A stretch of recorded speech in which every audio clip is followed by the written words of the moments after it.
Narayan Narayan.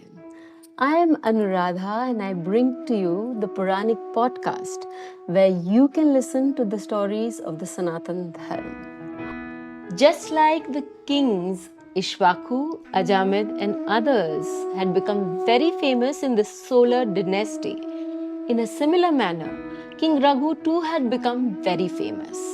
He was a man of might, a righteous man, and a devotee of the Supreme Lord. So let's listen to the story of famous King Raghu of the Solar Dynasty. Let's start a Puranic podcast for today. Raghuvansh got famous by the name of King Raghu. That is why Lord Sri Ram, the incarnate of Supreme Soul, had names like Raghuvar, Raghav, Raghupati, Raghuvansh Vibhushan, Raghunath, etc. King Raghu was very righteous. He had conquered the whole earth by his might. By conquering all the directions, he had become the emperor of the entire land. He did not want to trouble the subjects at all, and hence took very little tax.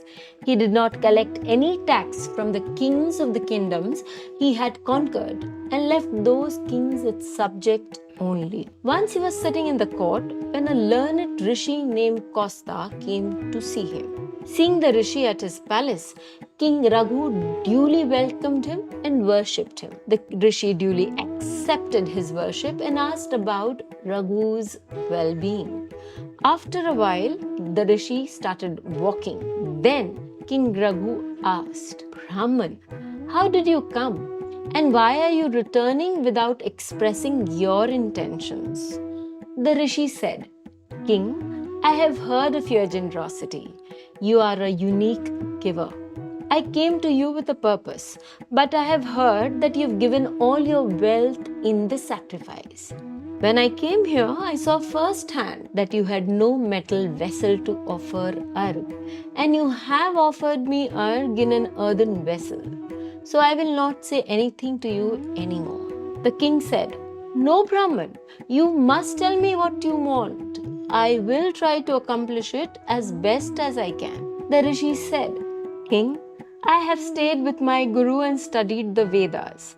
After studying, I prayed to my guru and asked him what I could give him for Guru Dakshina. He said, I am satisfied with your service. I do not want anything else. Even after Guruji had said that, I kept asking him for expressing what he wanted as Guru Dakshina time and again.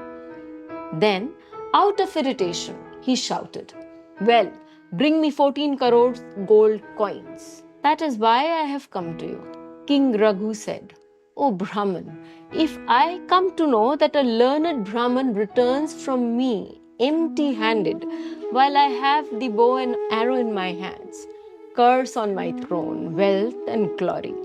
Please sit. I will go to Kuber Lok and bring wealth from Kuber and give it to you. King Raghu ordered the army to be equipped. The army got ready to conquer Kuber Lok. It was decided that the next day would be the day for departure. In the morning, the treasurer came and told King Raghu, O king, it rained gold in the night and the whole treasury is filled with gold coins. King Raghu went and saw the gold coins were everywhere. He loaded the gold coins on the camel and wanted to send them with the rishi. The rishi saw the coins were much more than the required number. So he said to the king, King Raghu, I only want 14 million gold coins. What will I do with so much gold coins? I only need it for my Guru Dakshina.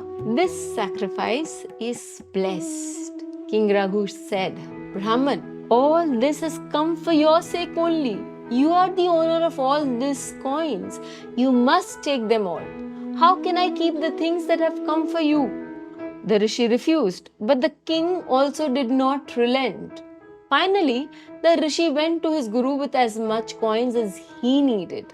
The remaining wealth was given in charity to the Brahmins. Where on earth one would find such a giver, one who wants and does fulfill the wishes of all. Finally, King Raghu gave the kingdom to his son Aja and went to the forest to perform penance. Aja's son was King Dashrath. who was fortunate to be the father of Supreme Personality of the God, Sri Ramchandra. After listening to this story, we understand that Ramchandraji got the lessons of bravery, valor, and generosity from his ancestors.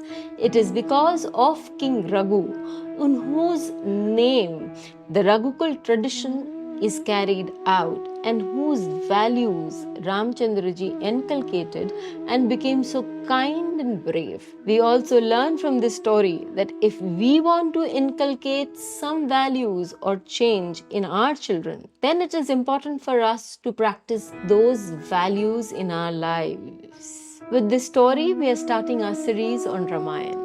Listen to these stories in the series and please do share with those who want to and who like to listen to the stories of Ramayana.